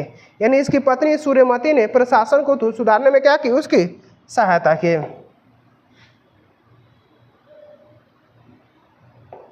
अब लोहार वंश क्या है? लोहार वंश का शासक हर्ष विद्वान कवि तथा कई भाषाओं के ज्ञाता थे। लोहार वंश का शासक हर्ष विद्वान कवि तथा कई भाषाओं क्या थे? ज्ञाता थे। अब कल्हण हर्ष का आश्रित कवि था। कल्हण जो था हर्ष का क्या था? आश्रित कवि था। जय सिंह लोहार वंश का अंतिम शासक था। जय सिंह जो था लोहार वंश का अंतिम शासक था, जिसने 1128 ईस्वी से 1155 ईस्वी तक शासन किया। 1128 से 1155 ईस्वी तक शासन किया। जय सिंह के शासन के साथ ही कल्हड़ की राजतरंगिणी का विवरण समाप्त हो गया। यानी जय सिंह के शासन के साथ ही कल्हड़ का जो राजतरंगिणी का विवरण था क्या हो गया, समाप्त हो गया। अब है कामरूप का वर्मन वंश। कामरूप का वर्मन 4वीं शताब्दी के मध्य कामरूप ने वर्मन वंश का उदय हुआ। यानी 4वीं शताब्दी के मध्य कामरूप में वर्मन वंश के क्या हुआ, उदय हुआ। अब है वंश की प्रतिष्ठा का संस्थापक पुष्यवर्मन था। यानी इस वंश की प्रतिष्ठा का संस्थापक कौन हुआ, पुष्यवर्मन था। इसकी राजधानी कहाँ हुई, प्राग ज्योतिष नामक स्थान पर थे। प्राग ज्योतिष नामक स्थान पर थे। अब है कलांतर। क्या है, कलांतर में कामरूप पाल साम्राज्य का एक अंग बन गया। यानी कलांतर में क्या हुआ, कामरूप पाल साम्राज्य का क्या एक अंग बन गया। ठीक है। अब है यहाँ पे हमारा 26 नंबर यानी सीमाओं का जो था समाप्त होता है। अगला चैप्टर है राजपूत राजवंशों की उत्पत्ति। हम लोग इसी वीडियो में इसको भी देख लेते हैं। ठीक है। इसी के अगर यही यानी प्राचीन इतिहास का ये लास्ट चैप्टर है। ठीक है, राजपूत राजवंशों की उत्पत्ति। ठीक है, ये लुसेंट का ये प्राचीन इतिहास का लास्ट चैप्टर है। ठीक है, चलिए देख लेते हैं राजपूत राजवंशों की उत्पत्ति। राजपूत कौन है, राजपूत राजवंशों की उत्पत्ति। गुर्जर प्रतिहार राजवंश, गुर्जर प्रतिहार वंश के बारे में जानते हैं। क्या है, गुर्जर प्रतिहार वंश। अब मालवा का शासक नागभट्ट प्रथम गुर्जर प्रतिहार वंश का संस्थापक था। यानी मालवा का जो शासक था नागभट्ट प्रथम गुर्जर प्रतिहार वंश का क्या था, संस्थापक था। नागभट्ट द्वितीय को राष्ट्रकूट सम्राट गोविंद तृतीय ने हराया था। यानी नागभट्ट द्वितीय को राष्ट्रकूट सम्राट गोविंद तृतीय ने क्या किया था, हराया था।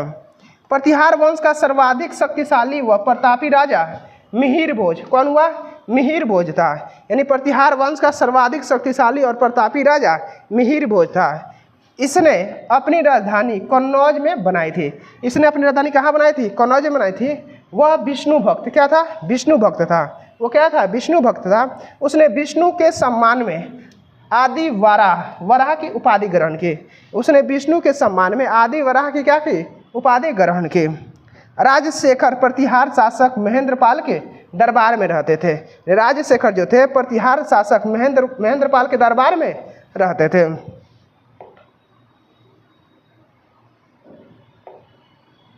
अब है इस वंश का अंतिम राजा यशपाल हुआ था। यानी इस वंश का अंतिम राजा कौन हुआ, यशपाल था, जो 1036 ईस्वी में इसका समाप्त होता है। अब है प्रतिहारों की राजधानी क्रमशः भीनमाल उज्जैन एवं कन्नौज थी। प्रतिहार वंश जो था उसके अंतिम राजा कौन हुआ, यशपाल हुआ। और इसकी राजधानी कहाँ थी, भीनमाल उज्जैन और कन्नौज रही। अरब यात्री सुलेमान प्रतिहार राजा वत्सराज के शासन काल में भारत आया था। यानी अरब यात्री कौन था, सुलेमान। अरब यात्री सुलेमान प्रतिहार राजा वत्सराज के शासन काल में भारत आया था। ठीक है। अब आते हैं तोमर वंश। कौन वंश, तोमर वंश। तोमर वंश ने 8वीं से 12वीं शताब्दी के बीच वर्तमान दिल्ली, हरियाणा, उत्तर प्रदेश, मध्य प्रदेश और राजस्थान के कुछ हिस्सों पर शासन किया। यानी तोमर वंश ने 8वीं से 12वीं शताब्दी के बीच वर्तमान दिल्ली, हरियाणा और उत्तर प्रदेश, मध्य प्रदेश और राजस्थान के कुछ हिस्सों पर क्या किया, शासन किया।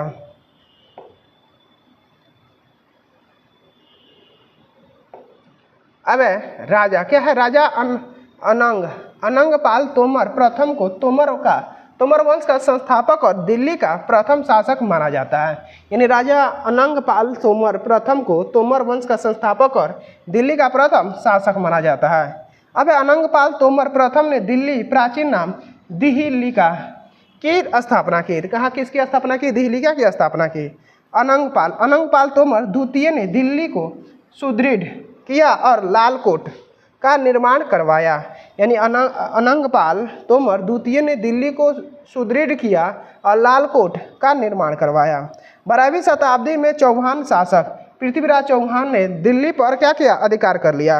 यानी 12वीं शताब्दी में चौहान शासक पृथ्वीराज चौहान ने दिल्ली पर क्या किया, अधिकार कर लिया।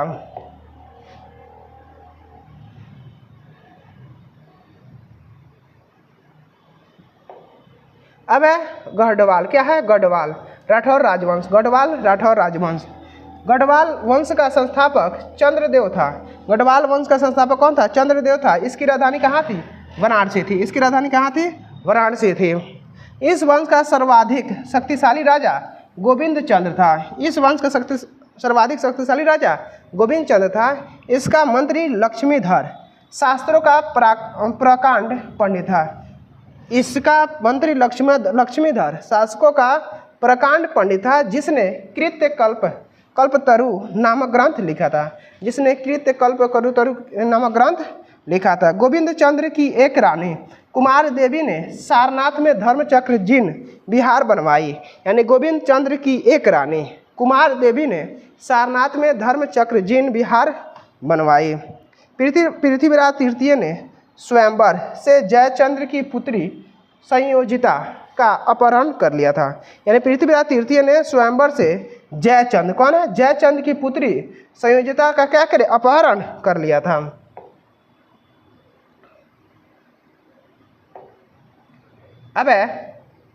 अब इस वंश का अंतिम शासक कौन हुआ, जयचंद्र था। कौन हुआ, जिसने गोरी को 1194 ईस्वी में चंदावर का युद्ध में मार डाला। यानी चंदावर का युद्ध में कब मार डाला, 1194 ईस्वी में। ठीक है। अब है चहमान या चौहान वंश। चहमान या चौहान वंश के बारे में देखते हैं। चौहान वंश, यानी चौहान वंश का स्थापना वासुदेव था। यानी चौहान वंश का संस्थापक कौन था, वासुदेव था। इस वंश की प्रारंभिक राजधानी अहिच्छत्र था। यानी चौहान वंश का राजधानी कहाँ था, अपना बनाया था, अहिच्छत्र। बाद में अजय राज द्वितीय ने अजमेर नगर की स्थापना की और उसे राजधानी बनाया। यानी चौहान वंश का राजधानी कहाँ था, वासुदेव था। संस्थापक कौन था, वासुदेव था। इस वंश का प्रारंभिक जो राजधानी थी अहिच्छत्र था। बाद में जब अजय राज द्वितीय हुआ तो वो अजमेर नगर की स्थापना की। किसका, अजमेर नगर की स्थापना की और अजमेर को ही क्या बना लिया, राजधानी बना लिया। यानी चौहान वंश का राजधानी कहाँ हो गया, दूसरा बार अजमेर। ठीक है। इस वंश का सबसे शक्तिशाली शासक अर्णोराज के पुत्र ब्रिग्रह चतुर्थ विशलदेव, जो कि 1153 से 1163 ईस्वी में हुआ। यानी चौहान वंश का सबसे शक्तिशाली शासक कौन हुआ, अर्णोराज के पुत्र विग्रह राज। कौन हुआ, विग्रह राज चतुर्थ, जो कि विशलदेव हुआ। कब, 1153 से 1163 ईस्वी तक। जिसने हरिकेली नामक संस्कृत नाटक की रचना की। जिसने हरिकेली नामक संस्कृत नाटक की रचना की। अब है सोमदेव विग्रह राज फोर के राजकवि थे। जो सोमदेव थे विग्रह राज फोर के क्या थे, राजकवि थे। इन्होंने ललित विग्रह राज नामक नाटक लिखा है। यानी सोमदेव विग्रह राज फोर के राजकवि थे। इन्होंने ललित विग्रह नामक नाटक लिखा है।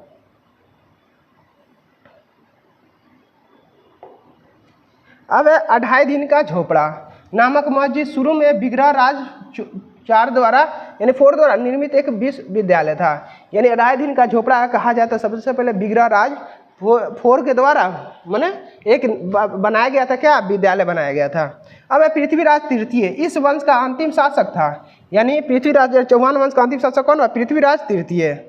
चंदावर दाई पृथ्वीराज तृतीय का राजकवि था।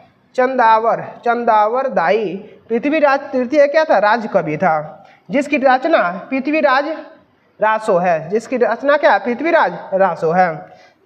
अब रणथंभौर के जैन मंदिर का शिखर पृथ्वीराज तृतीय ने बनवाया था। यानी रणथंभौर के जैन मंदिर का जो शिखर था किसने बनाया, पृथ्वीराज तृतीय बनवाया था। ठीक है। अब तराइन का प्रथम युद्ध 1191। तराइन का प्रथम युद्ध कब हुआ था, 1191 ईस्वी में। और तराइन का द्वितीय युद्ध इसके 1 साल बाद हुआ था, 1192 ईस्वी में हुआ है। ठीक है। तराइन का प्रथम युद्ध जो कि 1191 ईस्वी में हुआ है, जिसे पृथ्वीराज तृतीय विजयी एवं गौरी की हार हुई। देखिए तराइन के जब प्रथम युद्ध हुआ था उसमें मोहम्मद गौरी और पृथ्वीराज के साथ युद्ध हुआ था, जिसमें पृथ्वीराज क्या हुआ, विजय हुआ। पृथ्वीराज क्या हुआ, विजय हुआ। ठीक है। अब है तराइन। तराइन के द्वितीय युद्ध 1192 ईस्वी में, जो तराइन का जो द्वितीय युद्ध है इसमें कब हुआ था? 1192 ईस्वी में। इसमें गौरी की विजय हुआ, पृथ्वीराज तृतीय की हार हुई। यानी तराइन के प्रथम युद्ध में तो पृथ्वीराज तृतीय जीत गया, लेकिन तराइन का जो द्वितीय युद्ध हुआ उसमें मोहम्मद गौरी जीत जाता है और पृथ्वीराज चौहान तृतीय को क्या करता है? हरा देता है। इसमें तराइन के द्वितीय युद्ध में।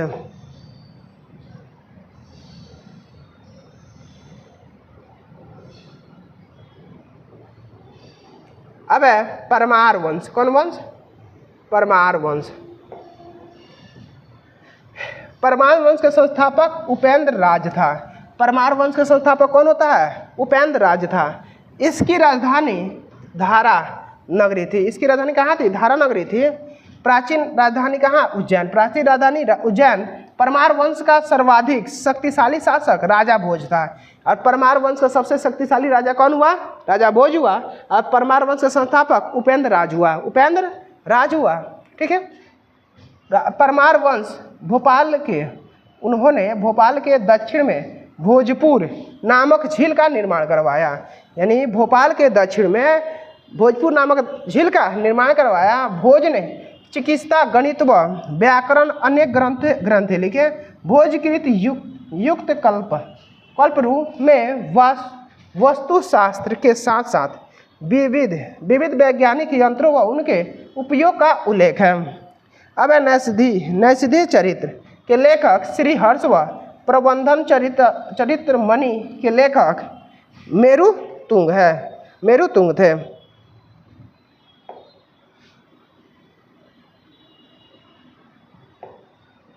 अब चरित्र के रचयिता पद्म गुप्त, 10 रूपक के रचयिता धनंजय, धनिक, हलायुध एवं अमित गति जैसे विद्वान वाक्यपति मुंज के दरबार में रहते थे।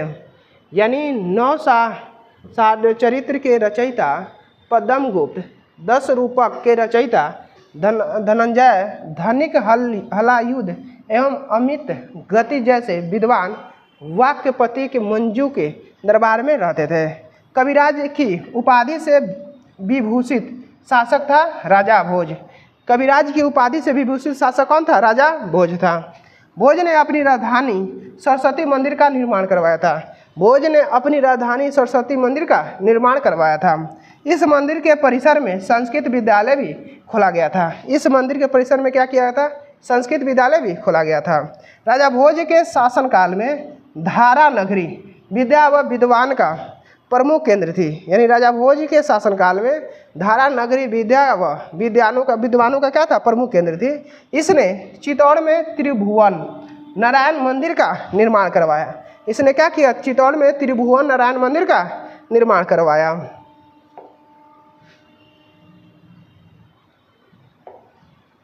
अब है भोजपुर। क्या है? भोजपुर नगर की स्थापना राजा भोज ने की थी। यानी भोजपुर नगर की स्थापना किसने की थी? राजा भोज ने की थी। अब है परमार वंश के बाद तोमर वंश का, उसके बाद चाहमान वंश का और अंत में 1297 ईस्वी में अलाउद्दीन खिलजी के सेनापति नसरत खां और उल्लू खां ने मालवा पर अधिकार कर लिया। यानी परमार वंश के बाद कौन? तोमर वंश। परमार वंश के बाद कौन आया? तोमर वंश। उसके बाद चाहमान वंश का और अंत में 1297 ईस्वी में अलाउद्दीन खिलजी के सेनापति नसरत खां और उल्लू खां ने मालवा पर अधिकार कर लिया। ठीक है। अब है चंदेल वंश। कौन वंश? चंदेल वंश। चंदेल वंश यानी प्रतिहार साम्राज्य के पतन के बाद बुंदेलखंड की भूमि पर चंदेल वंश का स्वतंत्र राजनीतिक इतिहास प्रारंभ हुआ। यानी प्रतिहार साम्राज्य के पतन के बाद बुंदेलखंड की भूमि पर चंदेल वंश का स्वतंत्र राजनीतिक इतिहास प्रारंभ हुआ। बुंदेलखंड का प्राचीन नाम जेजाक भुक्ति है। यानी बुंदेलखंड का प्राचीन नाम क्या है? जेजाक भुक्ति है। चंदेल वंश का संस्थापक नन्नुक, जो कि 831 ईस्वी तक था। यानी चंदेल वंश का जो संस्थापक कौन था? नन्नुक, और 831 ईस्वी तक था। इसकी राजधानी खजुराहो थी। इसकी राजधानी कहाँ थी? खजुराहो थी। प्रारंभ में इसकी राजधानी कलिंजर यानी महोबा थी। इसकी राजधानी प्रारंभ में कहाँ थी? कलिंजर महोबा थी। राजा धंग ने अपनी राजधानी कलिंजर से खजुराहो में स्थानांतरित की। ठीक है, आगे देखते हैं। अबे यशोवर्मन कन्नौज पर आक्रमण कर प्रतिहार राजा देवपाल को हराया। यानी यशोवर्मन जो था कन्नौज पर आक्रमण करके क्या किया? प्रतिहार राजा देवपाल को क्या कर दिया? हरा दिया। उसने एक विष्णु की प्रतिमा प्राप्त की। उसने क्या किया? एक विष्णु की प्रतिमा प्राप्त किया, जिसे उसने खजुराहो के विष्णु मंदिर में स्थापित किया। उसने क्या किया? खजुराहो के विष्णु मंदिर में स्थापित किया। नोट में आते हैं, चंदेल वंश के शासक यशोवर्मन ने 954 ईस्वी में लक्ष्मण मंदिर का निर्माण करवाया था। यानी चंदेल शासक कौन? यशोवर्मन ने 954 ईस्वी में लक्ष्मण मंदिर का निर्माण करवाया था। इस मंदिर की योजना पंचायत किस्म की है। किसकी है? पंचायत किस्म की है। एक अर्ध मंडप, एक मंडप, एक महामंडप और विमान सहित गर्भगृह है। हर हिस्से की अपनी अलग छत है। हर हिस्से की क्या? अपनी अलग छत है, जो पीछे की ओर उठी हुई है। जो पीछे की ओर क्या हुई है? उठी हुई है। गर्भगृह की बाहरी दीवारों और प्रदक्षिणापथ की बाहरी एवं भीतरी दीवारों प्रतिमाओं से सजी हुई है। अब है बाहरी दीवारें अनेक देवी देवताओं की प्रतिमाओं तथा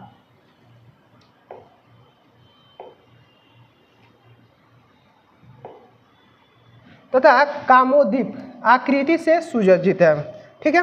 अब खजुराहो के मंदिर अपनी कामुक प्रतिमाओं के लिए प्रसिद्ध है। अब मंदिर के चारों कोनों पर देवालय बने हैं, जिनमें 3 देवालय में विष्णु की और एक सूर्य की प्रतिमा है। जिसमें 3 देवालों पर विष्णु की और एक पर सूर्य की है, जिसे देवालय की छत पर बनी केंद्रीय प्रतिमा पहचाना जा सकता है। ठीक है, ये आगे देखते हैं। अब धंग क्या है? धंग ने जिननाथ, विश्वनाथ एवं वैद्यनाथ मंदिर का निर्माण करवाया। धंग ने जिननाथ, विश्वनाथ एवं वैद्यनाथ मंदिर का निर्माण करवाया। कंदरिया महादेव मंदिर का निर्माण धंगदेव द्वारा 999 में किया गया। यानी धंग ने जिननाथ, विश्वनाथ एवं वैद्यनाथ मंदिर का निर्माण करवाया। कंदरिया महादेव मंदिर का निर्माण धंगदेव द्वारा 999 में किया गया। धंग ने गंगा जमुना के संगम में शिव की आराधना करते हुए अपने शरीर का त्याग दिया। ठीक है, यानी धंग ने गंगा जमुना के संगम में शिव की आराधना करते हुए अपने शरीर को क्या कर दिया? त्याग दिया। अब चंदेल शासक विद्याधर ने कन्नौज के प्रतिहार शासक राज्यपाल की हत्या कर दी। यानी चंदेल जो शासक था विद्याधर ने कन्नौज के प्रतिहार शासक राज्यपाल की हत्या कर दी, क्योंकि उसने महमूद के आक्रमण का सामना किए बिना ही आत्मसमर्पण कर दिया था। यानी चंदेल शासक जो विद्याधर ने कन्नौज के प्रतिहार शासक राज्यपाल की हत्या कर दी। प्रतिहार शासक कौन? राज्यपाल की हत्या कर दी, क्योंकि उसने महमूद के आक्रमण का सामना किए बिना ही आत्मसमर्पण कर दिया था। उसने क्या किया था? यानी महमूद के आक्रमण का सामना किए बिना का आत्मसमर्पण कर दिया था। विद्याधरी अकेला ऐसा भारतीय नरेश था जिसने महमूद गजनवी की महत्वाकांक्षाओं का सफलतापूर्वक प्रतिरोध किया। यानी विद्याधरी अकेला ऐसा भारतीय नरेश था जिसने महमूद गजनवी की हत्या महत्वाकांक्षाओं की सफलतापूर्वक प्रतिरोध किया था। अब है चंदेल शासक क्या है? चंदेल शासक कीर्तिवर्मन की राज्यसभा में रहने वाले कृष्ण मिश्र ने प्रबोध चंद्रोदय की रचना की थी। यानी चंदेल शासक कीर्तिवर्मन की राज्यसभा में रहने वाले कृष्ण मिश्र ने प्रबोध चंद्रोदय की रचना की थी। उन्होंने महोबा के समीप कीर्ति सागर नामक जलाशय का निर्माण किया था। कीर्ति सागर जलाशय का निर्माण किया था।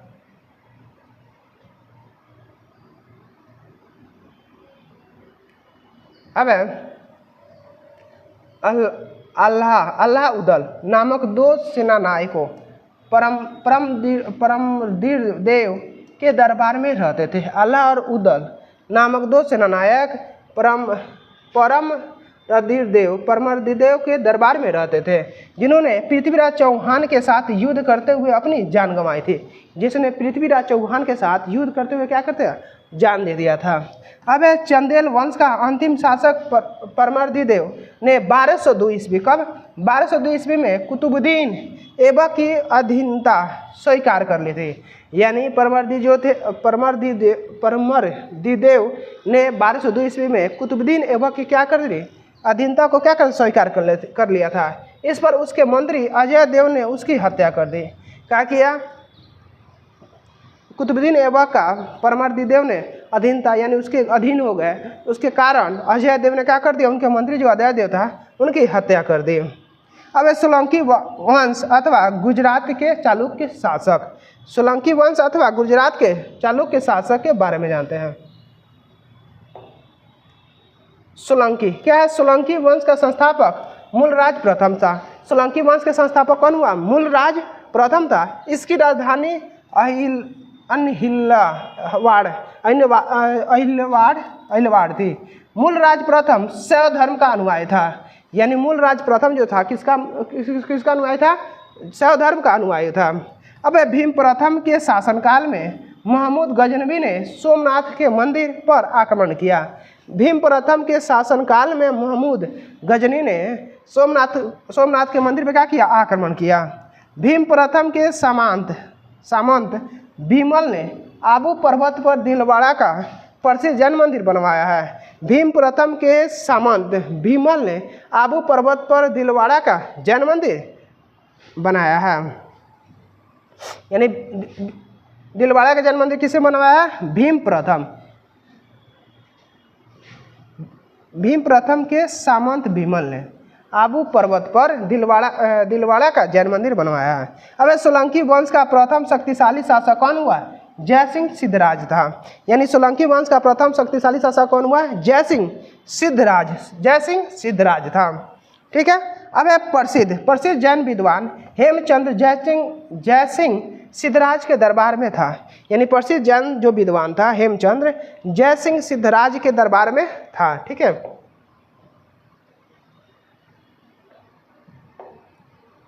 अब प्रसिद्ध जैन विद्वान हेमचंद्र जयसिंह सिद्धराज के दरबार में था। ठीक है। अब माउंट आबू पर्वत जो कि राजस्थान पर एक मंडप बनाकर जयसिंह सिद्धराज ने अपने 7 पूर्वजों की गजारोही मूर्तियों की स्थापना की थी। यानी माउंट आबू पर्वत पर राजस्थान पर एक मंडप बनाकर जयसिंह सिद्धराज ने अपने 7 पूर्वजों की गजारोही मूर्तियों का स्थापना किया था। अब मोढेरा के सूर्य मंदिर का निर्माण सोलंकी राजाओं के शासनकाल में हुआ था। यानी मोढेरा का जो सूर्य मंदिर था किसका, सोलंकी राजाओं के शासनकाल में हुआ था। सिद्धपुर रुद्र महाकाल के मंदिर का निर्माण जयसिंह सिद्धराज ने किया था। यानी सिद्धपुर में रुद्र महाकाल के मंदिर का निर्माण किसने, जयसिंह सिद्धराज ने किया था। सोलंकी शासक कुमारपाल जैन मतानुयायी था। सोलंकी शासक कुमारपाल जैन मतानुयायी था। वह जैन धर्म के अंतिम राजकीय प्रवर्तक के रूप में प्रसिद्ध है। जैन धर्म के अंतिम राजकीय प्रवर्तक के रूप में प्रसिद्ध है। अब सोलंकी वंश का अंतिम शासक भीम द्वितीय था। सोलंकी वंश का अंतिम शासक कौन हुआ, भीम द्वितीय था। भीम द्वितीय के एक सामंत लवन प्रसाद ने गुजरात में बघेल वंश की स्थापना की। यानी भीम द्वितीय के एक सामंत लवन प्रसाद ने गुजरात में बघेल वंश की स्थापना की।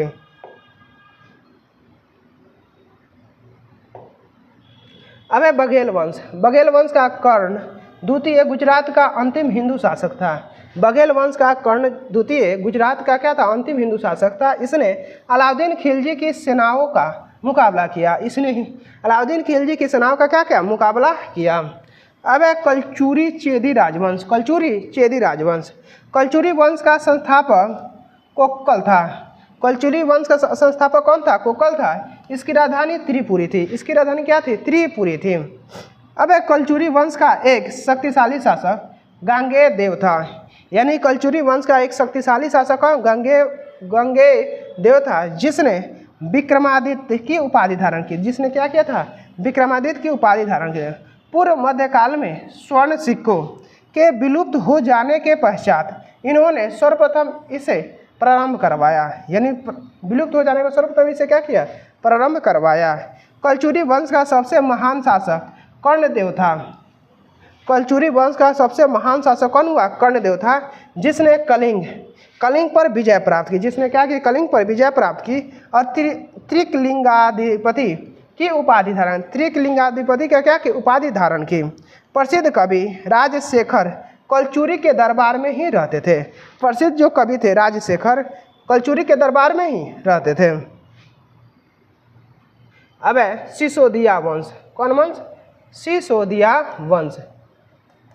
सिसोदिया वंश के शासक अपने सूर्यवंशी कहते थे। यानी सिसोदिया वंश के जो शासक थे अपने को क्या कहते थे? सूर्यवंशी कहते थे, जो मेवाड़ पर शासन करते थे। जो क्या करते थे? मेवाड़ पर शासन करते। मेवाड़ की राजधानी चित्तौड़ थी। मेवाड़ की राजधानी कहाँ थी? चित्तौड़ थी। राणा हम्पी सिंह ने 1326 ईस्वी में चित्तौड़ को खिलजी शासकों से पुनः जीतकर सिसोदिया वंश की सत्ता स्थापित की थी। यानी राणा हम्पी सिंह ने 1326 ईस्वी में चित्तौड़ को खिलजी शासकों से पुनः जीतकर सिसोदिया वंश की सत्ता स्थापित की थी। ठीक है। सिसोदिया वंश के प्रमुख शासक हैं राणा हमीर सिंह, राणा कुंभा, राणा सांगा, महाराणा प्रताप, राणा उदय सिंह, अमर सिंह आदि। ये सब क्या थे? सिसोदिया वंश के माने प्रतापी राजा थे। अब है सिसोदिया वंश जो था कुल देवी वान माता यानी पांडु माता मानी जाती है। यानी वान माता यानी मानी जाती है। अपनी विजयों के उपलक्ष्य में विजय स्तंभ का निर्माण राणा कुंभा ने चित्तौड़ में करवाया था। राणा कुंभा ने कहाँ कराया था? चित्तौड़ में करवाया था।